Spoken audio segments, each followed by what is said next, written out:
ఉదయం న్యూస్ కి స్వాగతం. బులెటిన్ లో ముందుగా హెడ్లైన్స్. తెలంగాణ భవన్లో ఎమ్మెల్సీ దాసోజు శ్రవణ్ కుమార్ విలేకరుల సమావేశం.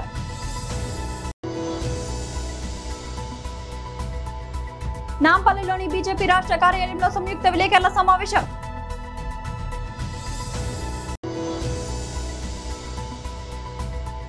వైఎస్ఆర్సీపీ రాష్ట్ర అధికార ప్రతినిధి పుత్తా శివశంకర్ రెడ్డి ప్రెస్ మీట్.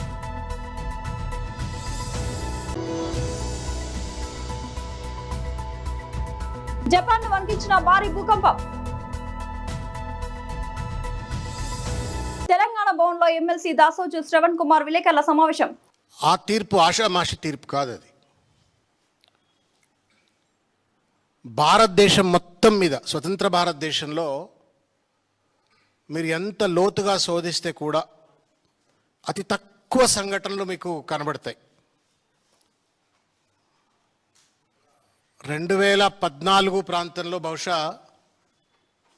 గుంటూరులో ఒక తహసీల్దార్ రిమూవల్కు సంబంధించి ఒక ఆర్డర్, మళ్ళీ అదేవిధంగా మధ్యప్రదేశ్లో రిమూవల్కు సంబంధించిన ఒక ఆర్డర్, జమ్మూ కాశ్మీర్లో దాదాపుగా రిమూవల్ చేయాలా అని చెప్పని కోర్టు వారు తీవ్రమైన ఆగ్రహవేశాలు వ్యక్తీకరించిన, అట్లా వేళ్ల మీద లెక్క పెట్టుకునేటువంటి ఉదంతాలు ఉంటాయి. వాస్తవానికి ఇది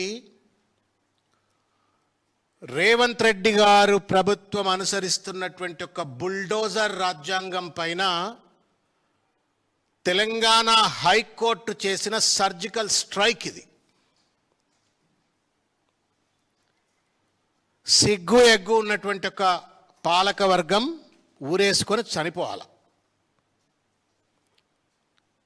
వాళ్ళు ప్రేమతో ఆప్యాయతతో వాళ్ళు ఏదో దేశాన్ని ఉద్ధరిస్తున్నామని చెప్పని తయారు చేసిన ఒక సంస్థ, ఆ సంస్థకు ఒక కమిషనర్ను అపాయింట్ చేసుకుంటే, ఒక ఐపీఎస్ అధికారిని అపాయింట్ చేసుకుంటే, ఇష్టారాజ్యంగా పేదల ఇండ్లు ఆయన కూల్చివేస్తుంటే తానేదో గొప్పతనం ఆపాదించుకుంటున్నా అని చెప్పని శాడిజంతో సంతోషం పడ్డ రేవంత్ రెడ్డి గారి చెంప చెళ్ళు అనిపించినటువంటి ఒక తీర్పు ఇది. Anybody who has got a little bit of a shame should either tender a resignation or should tender an apology to the public. నేను తప్పు చేసిన కోర్టు నా చెంప బలగొట్టి నా నెత్తి మీద మొట్టెకాయ కొట్టేంత వరకు నాకు విఘ్నత లేకపోయింది అని చెప్పని 2 చెంపలు వాయించుకోవాలి తనకు తానే.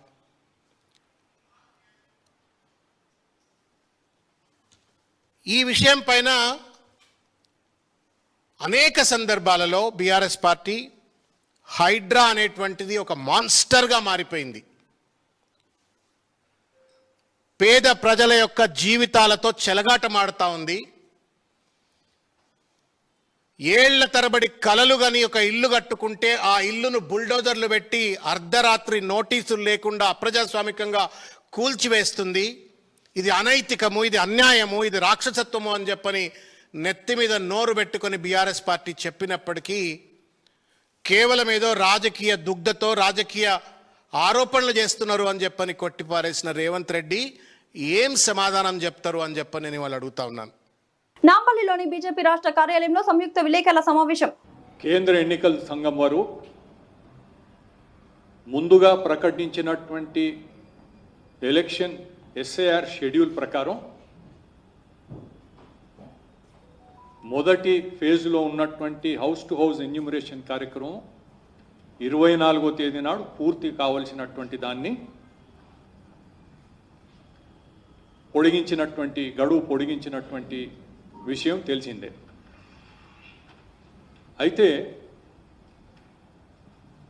ఈ ఎస్ఐఆర్ ప్రాసెస్ ఇంతవరకు వచ్చిన తర్వాత రాష్ట్ర ప్రభుత్వం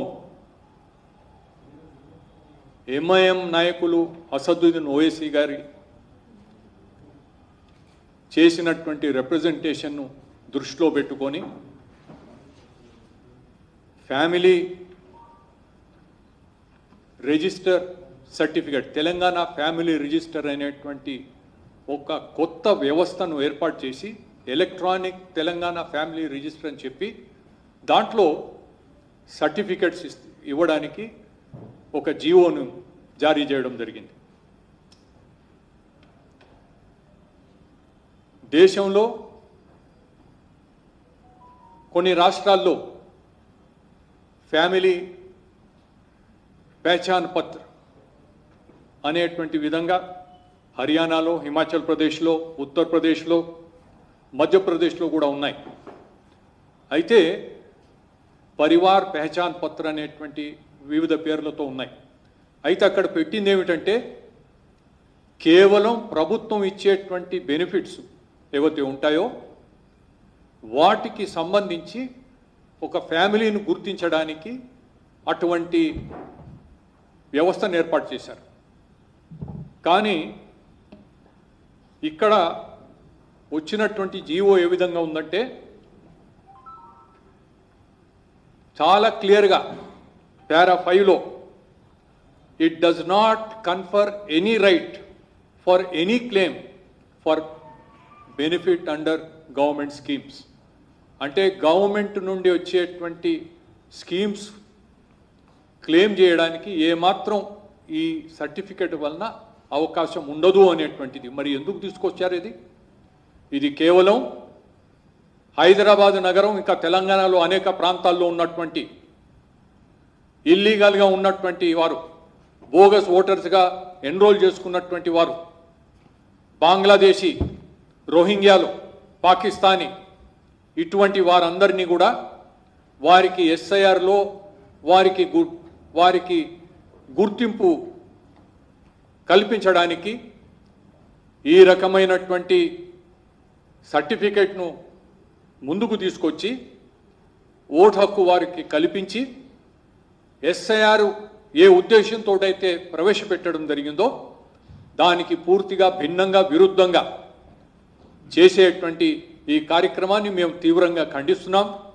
వైఎస్ఆర్సీపీ రాష్ట్ర అధికార ప్రతినిధి పుత్తా శివశంకర్ రెడ్డి ప్రెస్ మీట్. భారీ స్థాయిలో ఈరోజు రాష్ట్రం అంతటా ఏ ప్రాంతం, ఉత్తరాంధ్ర దగ్గర నుంచి రాయలసీమ ప్రాంతం వరకు ప్రతి ఏరియాలో కూడా ఈరోజు రోడ్ల మీదకి వచ్చేసి డిఎస్సి మీద జరిగినటువంటి అక్రమాల మీద, అదేవిధంగా దాదాపు 3,50,000 మంది డిఎస్సి అభ్యర్థులకి ఏదైతే అన్యాయం జరిగిందో, అక్రమంగా అడ్డగోలుగా డిఎస్సి నిర్వహించారో వీళ్ళందరూ కూడాను రోడ్డు మీదకి వచ్చేసేసి తమ యొక్క నిరసన, ఆందోళన వ్యక్తం చేయడం జరిగింది.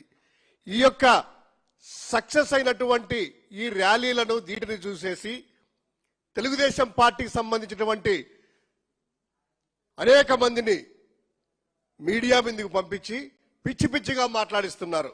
జగన్మోహన్ రెడ్డి గారి మీద, పార్టీ మీద.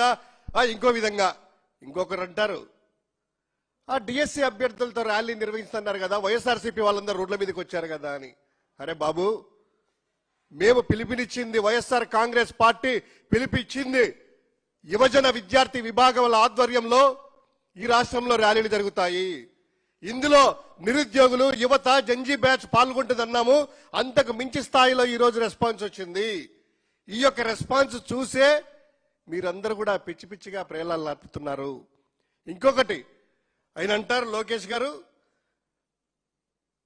ఛాలెంజ్ చేస్తారంటే ఎవరికి? జగన్మోహన్ రెడ్డి గారికి కండిషన్స్ బేసిస్ మీద. చూడండి, డిఎస్సి మీద జగన్మోహన్ రెడ్డి గారు ఈరోజు కాదు, దాదాపు 2 నెలల నుంచి వైఎస్ఆర్ కాంగ్రెస్ పార్టీ ప్రతిరోజు పోరాటాలు చేస్తూ ఉంది. మీడియా ముఖంగా చెప్తా ఉన్నాము, ఈ ప్రభుత్వాన్ని ప్రశ్నిస్తున్నాము. ముఖ్యంగా వైఎస్ జగన్మోహన్ రెడ్డి గారు, మాజీ ముఖ్యమంత్రి గారు, ఈ యొక్క డిఎస్సిలో జరిగినటువంటి అవకతవకలని, అక్రమాలను ఆధారాలతో సహా దాదాపు 100 ప్రశ్నలు విత్ ప్రూఫ్స్ తో, ఆధారాలతో సహా ఇది అనేసి మీడియా ముఖంగా చెబితే ఏ ఒక్క మంత్రి ముందుకు రాలేదు. కేవలం అధికారులతోనో వాళ్ళతోనో పంపించేసేసి, లేదా ముఖ్యమంత్రి గారు ప్రభుత్వ కార్యక్రమాల్లో జగన్మోహన్ రెడ్డి గారిని, పార్టీని తిట్టడం తప్ప, ఇదిగో జగన్మోహన్ రెడ్డి గారు మీరు అడిగారు కదా, ఈ ప్రశ్నకు సమాధానం ఇదిగో అని ఆధారాలు ఇచ్చారు కదా, ఈ ఆధారాలు తప్పని చెప్పడానికి మీకు ఒక్క ఆధారం ఉన్నా కూడా బయటకు వచ్చేవాళ్ళు కదా. అలా కాకుండా ఏదో సందర్భంలో తాడేపల్లికి వచ్చారంట, ఆయన ఏదో శిలాఫలకం స్టార్ట్ చేయడానికో శంకుస్థాపనకు వచ్చారట. ఆ కార్యక్రమానికి వచ్చి పిచ్చి ప్రేలాపనలు ఆడుతూ ప్రగల్భాలు ఉత్తర కుమార ప్రగల్భాలు పలుకుతూ మేకపోతు గాంభీర్యం పలుకుతూ ఇక్కడే ఉన్నాను నీ ఇంటి దగ్గర అనేటువంటిదో ఛాలెంజ్ చేశావు కదా వస్తా అని చెప్పి తర్వాత నిన్న కూడాను తన కార్యకర్తల్లో చప్పట్లు తెలుసుకోవడానికి ఎల్లో మీడియాలో ఎలివేషన్స్ ఇవ్వడానికి జగన్ గారిని ఛాలెంజ్ చేశారట. జపాన్లోని దక్షిణ ప్రాంతాన్ని మంగళవారం మధ్యాహ్నం భారీ భూకంపం మనకించింది. క్యుషు ద్వీపంలోని కుమామోటో ప్రిఫెక్చర్లో రిక్టర్ స్కేల్పై 7.1 తీవ్రతతో ఈ భూకంపం సంభవించింది. దీంతో జపాన్ వాతావరణ సంస్థ వెంటనే తీర ప్రాంతాలకు సునామీ హెచ్చరికలు జారీ చేసింది. స్థానిక కాలమానం ప్రకారం మధ్యాహ్నం ఈ భూకంపం సంభవించినట్లు అధికారులు వెల్లడించారు. కుమామోటో నగర సమీప ప్రాంతం కేంద్రంగా భూమికి 10 కిలోమీటర్ల లోతులో ప్రకంపనలు నమోదయ్యాయి. అరియాకి యస్సుషిరో సముద్ర తీరాల్లో సుమారు 1 మీటర్ ఎత్తున అలలు ఎగిసిపడే ముప్పు ఉందని, ప్రజలందరూ తీరానికి దూరంగా సురక్షిత ప్రాంతాలకు వెళ్లాలని అధికారులు హెచ్చరించారు. భూకంపం కారణంగా కుమామోటో ప్రాంతంలో విద్యుత్ సరఫరాకు అంతరాయం కలిగింది. భద్రతా కారణాల దృష్ట్యా బుల్లెట్ రైళ్లతో సహా అన్ని రైళ్ల సర్వీసులను తాత్కాలికంగా రద్దు చేశారు. క్యుషు ద్వీపంలోని Kumamoto, Nagasaki, Kagoshima, Fukuoka, Saga, Oita, Miyazaki ప్రాంతాల్లో జపాన్ ప్రభుత్వం తదుపరి అత్యవసర భూకంపం హెచ్చరికలను జారీ చేసింది. వర్షాకాలం ప్రారంభమైన నేపథ్యంలో రైతులకు అవసరమైన యూరియా, DAP తదితర ఎరువులను సకాలంలో పూర్తి స్థాయిలో అందించాలని బీఆర్ఎస్ పార్టీ ప్రభుత్వాన్ని డిమాండ్ చేసింది. ఇప్పటి వరకు గోదాములు, మార్కెట్ యార్డుల ద్వారా ఎరువుల పంపిణీ సక్రమంగా జరగకపోగా సంబంధిత యాప్లు కూడా పనిచేయక రైతులు తీవ్ర ఇబ్బందులు ఎదుర్కొంటున్నారు. గ్రామాల్లో వర్షాలు కురుస్తున్నప్పటికీ విద్యుత్ సరఫరా సక్రమంగా లేక రైతులు సాగునీటి కోసం ఇబ్బందులు పడుతున్నారు. గత 2 ఏళ్లుగా చెరువులు, కుంటలు, కాల్వలకు ఎలాంటి మరమ్మతులు చేపట్టకపోవడంతో తూములు దెబ్బతిని అలుగుల ద్వారా నీరు వృధాగా పోతూ రైతులకు నష్టం కలుగుతోంది. ఈ సమస్యలపై ఇప్పటికే ఇరిగేషన్ మంత్రికి కూడా వినతి పత్రం అందజేశామని తెలిపారు. యాప్ కూడా పనిచేయట్లేదు. మరి ముఖ్యంగా గ్రామాలల్లో అందరూ కూడా తుకాలు పోసుకున్నారు. వర్షాలు ఎక్కబడ్డాయి. మరి కరెంటు కూడా సరిగా రావడం లేదు. మరి ఆ కరెంటు విషయంలో కానీ మరి రేపు వర్షాకాలం వస్తుంది. మరి చెర్లు, కుంటలకు కూడా మరి రిపేర్ చేయించుకోవాలి. ఎక్కడ కానీ చాలా గ్రామాల నుంచి మాకు ఫిర్యాదులు వస్తున్నాయి. మా చెరువు మరి పాడైంది, మా తూములు ఖరాబ్ అయినాయి, మరి అల్లులకి వెళ్ళి గండి పడ్డాయి, గతంలో వర్షాలు బాగా పడ్డాయి. ఇప్పటి వరకు కూడా 2 సంవత్సరాల నుంచి కూడా ఎక్కడ కూడా రిపేర్లు కాలేదు చెరువు కుంటాలని చెప్పి మరి రైతుల నుంచి ఫిర్యాదులు వస్తున్నాయి. మరి వీటన్నిటి మీద దృష్టి సాధించి ప్రతి మీటింగ్లో కూడా మరి మేము ఇరిగేషన్ మంత్రి గారికి కూడా చెప్పినాం. ఈ చెర్ల మీద, కుంటల మీద, కాలువల మీద పూర్తి స్థాయిలో మరి అవగాహన సదస్సు పెట్టి ఏ గ్రామంలో ఏ ఇబ్బంది ఉన్నది, ఏ చెరువుకి ఏ ఇబ్బంది ఉన్నది, ఏ కుంటకి ఏ ఇబ్బంది ఉన్నది, వర్షాలు పడి బొంగలు పడి నీళ్ళు పోతే మరి రైతులు నష్టపోతారు. మరి రైతుల కోసం పట్టించుకోవాలని చెప్పి ఎన్నో సందర్భాలు చెప్పడం జరిగినది. మరి ఈ విషయంలో ఒకటి, మరి అదేవిధంగా మరి రైతులకు మరి ఇవ్వాల్సిన ఫర్టిలైజర్ విషయంలో మరి ఇవన్నీ కూడా మరి రైతుల పట్ల పూర్తిగా నిర్లక్ష్యం చేసే ఈ కాంగ్రెస్ ప్రభుత్వం ఇప్పటికైనా కళ్ళు తెరిచి మరి వెంటనే ఇవన్నిటి మీద కూడా శ్రద్ధ వహించాలని చెప్పి మరి రైతుల పక్షాన బీఆర్ఎస్ పార్టీ పక్షాన మరి మేము డిమాండ్ చేస్తాం. Vikramasimhapuri university association of assistant professor on contract ఆధ్వర్యంలో తమ న్యాయమైన సమస్యలను పరిష్కరించాలని కోరుతూ నెల్లూరు కాకుటూరులోని వర్సిటీ క్యాంపస్ లో చేపట్టిన నిరవధిక నిరసన దీక్ష మంగళవారం 2వ రోజుకు చేరుకుంది. 2వ రోజు కార్యక్రమంలో భాగంగా కాంట్రాక్ట్ అసిస్టెంట్ ప్రొఫెసర్లు వర్సిటీ క్యాంపస్ లో భారీ ర్యాలీ నిర్వహించారు. అనంతరం పరిపాలన భవనం ఎదుట ఉన్న మహాత్మా గాంధీ విగ్రహానికి పుష్పాంజలి ఘటించి నివాళులర్పించారు. తదనంతరం తమ డిమాండ్లపై మినిమం టైం స్కేల్ అమలు, రెగ్యులరైజేషన్, సర్వీసు పరిగణన తదితర అంశాలతో కూడిన వినతి పత్రాన్ని యూనివర్సిటీ వైస్ ఛాన్సలర్ ఆచార్య అల్లం శ్రీనివాసరావుకి రిజిస్ట్రార్ కె సునీతకు అందజేశారు. తమ సమస్యల తీవ్రతను రాష్ట్ర ప్రభుత్వం దృష్టికి తీసుకెళ్లి న్యాయం జరిగేలా చూడాలని ఈ సందర్భంగా వర్సిటీ అధికారులను వారు కోరారు. అనంతరం నిరసన దీక్ష శిబిరం వద్దకు university contract non teaching association సభ్యులు చేరుకున్నారు. Vikramasimhapuri university non teaching contract employees తరఫున ఈరోజు ఇక్కడ జరుగుతున్న ఈ నిరసన కార్యక్రమానికి కానివ్వండి, ఈ ధర్నాకు కానివ్వండి సంఘీభావం తెలపడానికి వచ్చాము. వీరి న్యాయమైన కోరికలను ప్రభుత్వం వెంటనే అంగీకరించి కాంట్రాక్ట్ అసిస్టెంట్ ప్రొఫెసర్లను వెంటనే రెగ్యులర్ చేయాలని మా తరఫున డిమాండ్ చేస్తున్నాము. వీరి ఏ కోరికలైనా న్యాయబద్ధంగా ఉన్నాయి. న్యాయబద్ధమైన కోరికలను వెంటనే ప్రభుత్వం అమలు చేయాలి. Okay sir, thank you. అలాగే నాన్ టీచింగ్ కాంట్రాక్ట్ ఎంప్లాయీస్ కొన్ని సంవత్సరాలుగా పనిచేస్తున్నాము. మా ఉద్యోగాలు పురోగతి లేదు, ఎదుగుదల లేదు, జీతాలు పెంచడం లేదు, ఏమీ లేదు. మాకు కూడా టైం స్కేల్ ఇవ్వడం కానీ, రెగ్యులర్ చేయడం కానీ ఏదో ఒకటి చేసి మమ్మల్ని కూడా ఆదుకోవాలని ప్రభుత్వాన్ని కోరుకుంటున్నాము. అలాగే విద్యాశాఖ మంత్రి లోకేష్ బాబుని కోరుకుంటున్నాము. అలాగే డిప్యూటీ సీఎం గారిని అందరినీ మా కాంట్రాక్ట్ ఎంప్లాయీస్ తరఫున మనవి చేసుకుంటున్నాము. మమ్మల్ని కూడా రెగ్యులర్ చేయడము, టైమింగ్ స్కేల్ ఇవ్వడము, ఏదో చేసి మమ్మల్ని కూడా ఆదుకోవాలని కోరుకుంటున్నాము సార్. ఈరోజు విక్రమసింహపురం యూనివర్సిటీ కాంట్రాక్ట్ టీచర్స్ అసోసియేషన్ వాళ్ళు చేస్తున్నటువంటి ఈ నిరవధిక సమ్మెకి వాళ్ళు ఈ యొక్క ముఖ్య ఉద్దేశం ఏంటంటే అంటే ఇక్కడ పనిచేస్తున్నటువంటి యూనివర్సిటీ ప్రారంభ దశైన 2008 నుంచి ఇదే విధంగా కాంట్రాక్ట్ ఎంప్లాయీస్గానే కొనసాగుతూ ఉన్నారు. వారికి వెంటనే ఎంటీఎస్ అమలు చేసి వాళ్ళని ఈ రిక్రూట్మెంట్ ప్రాసెస్ కూడా వీళ్ళందరినీ రెగ్యులరైజ్ చేసిన తర్వాత మాత్రమే మిగిలిన పోస్టులు మీరు భర్తీ చేయాలని మేము గవర్నమెంట్ని డిమాండ్ చేస్తూ ఉన్నాం.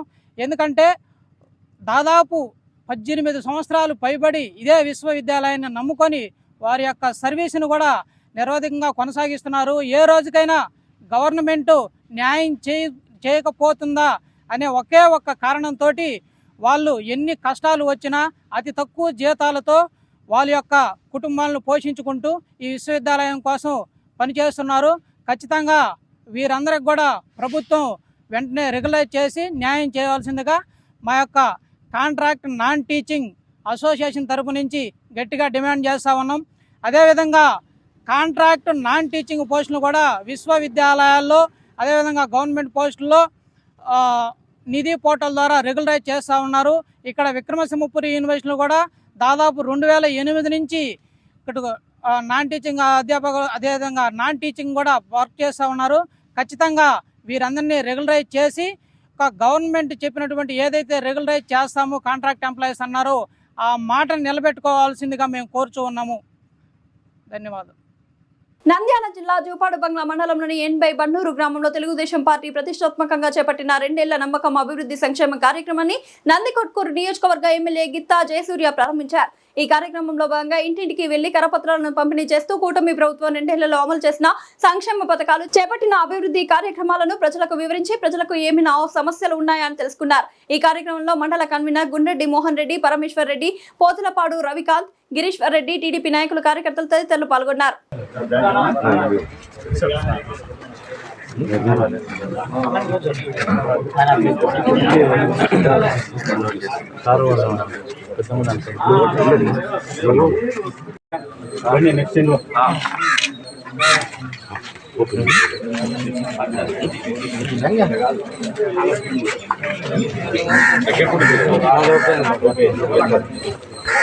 ఇస్తాము, పిఆర్టీ వైజ్ ఇస్తాము.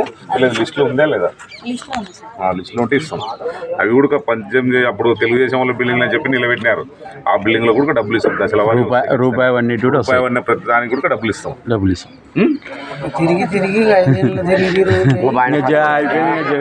అదే అందుకనే నేను అడుగుతున్నా. దానికే ఆయన పోదాం అంటే కూడా నేను నిలవలేదు. ఎందుకంటే అదే పరమేశ్వరుడు నేను ఏం అడగలే, ఏం చెప్పలేకపోతే నీకు హౌసింగ్ బిల్ పెండింగ్ ఉంది అంటున్నావు. అది ఉంది, బిల్డింగ్ ఆల్రెడీ బిల్ ఇస్తాం ఖచ్చితంగా. పిల్లలు పనికి పోతున్నారు. ఇంట్లో ఎంతమంది పోతున్నారు? 2 పోతున్నారా? తల్లికి వందనం పడిందే? పడింది. నెక్స్ట్ మళ్ళీ టైం ఇచ్చినారు. 10 days లో పడుతుంది. మో పిల్లలు కూడా పడుతుంది. ఆగస్టు 24 వరకు అందరికి పడతాయి. ఏమైనా బ్యాలెన్స్ ఉంటే కూడా కేవైసీ ప్రాబ్లం కానీ మనము ఇనేజబుల్ ఉన్నాయి ఏమున్నాయి కానీ మొత్తం సోషల్ డిజిటల్ ఎస్టేట్లలో కూడా మొత్తం వెల్ఫేర్ ఎస్టేట్లలో క్లియర్ చేస్తారు. మీకు ఏదైనా ఉంటే సచివాలయాలు అర్జీ చేయండి. మీకు రాలేదు సచివాలయం చేయించుకోవాలా పెట్టుకోవాలి.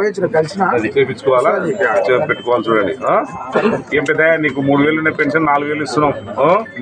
మంచి 9 మీటర్ల పోల్స్ చేసినాం మీ ఊర్లో. ఎప్పటి నుంచో మిద్దెల మీద ఉన్నట్టుగా కూడా ఎలక్ట్రికల్ డిపార్ట్మెంట్ అని పెట్టి డ్రింకింగ్ వాటర్ ఎప్పుడు మీ ఊరికి ట్యాంక్ లేదు. మీ ఊరికి చరిత్రలో ట్యాంక్ లేదు. మేము వచ్చిన తర్వాత ట్యాంక్ ఇచ్చినాం.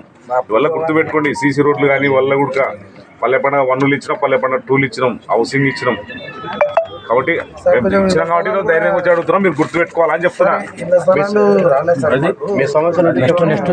ఇళ్ళ స్థలం గ్రామంలో మాకు ఇంతవరకు మా నాన్న మా జనాన్న కాలం కూడా మాకు ఇళ్ళ స్థలం రాలేదు ఇక్కడ. మా నాన్నగారు కొన్నిటి దాంట్లోనే మేము కట్టించుకున్నాము. మీరు ఎంతమంది అన్నదమ్ములు? మేము ముగ్గురు అన్నదమ్ములు ఆన్లైన్ చేసినాం సార్. ఇప్పుడు మనం 3 సెంట్స్ ఉన్నాయి కదా గవర్నమెంట్ ఇచ్చే దాంట్లో, ఆ ఎలిజిబుల్ లిస్ట్ లో వీళ్ళ పేరు ఉందా లేదా చెక్ చేసుకోవచ్చు ఒకసారి. మళ్ళీ మన ప్రభుత్వం వచ్చినాక 2 ఏళ్ళలో ఇళ్ళ స్థలాలు ఇంకా చేసినారంటే కూడా మంచిదే సార్. ఇప్పుడు ఒకటే ఇప్పుడు ఇండ్లు పడిపోయిన తర్వాత మనం ఒక ఇల్లు కట్టుకోవాలంటేనే టైం పడుతుంది. రాష్ట్రాన్ని అప్పుల పాలు చేసిపోయినారు, నట్టేట్లు ముంచిపోయినారు. మనం గాడిలో పడడానికి ఇప్పుడు అంతా సర్దుకుంటుంది. ఖచ్చితంగా ఇస్తామమ్మా. ఇద్దరు ఉన్నారండి. ఎంత వస్తుందమ్మా? ఇంతకుముందు ఎంత వస్తుంది, ఇప్పుడు ఎంత వస్తుంది?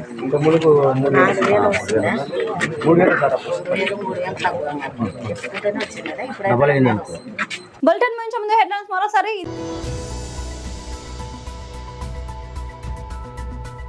తెలంగాణ భవన్లో ఎమ్మెల్సీ దాసోజు శ్రవణ్ కుమార్ విలేకరుల సమావేశం.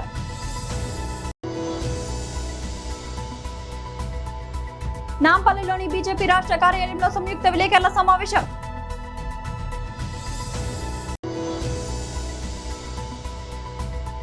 వైఎస్ఆర్సీపీ రాష్ట్ర అధికార ప్రతినిధి పుత్తా శివశంకర్ రెడ్డి ప్రెస్ మీట్.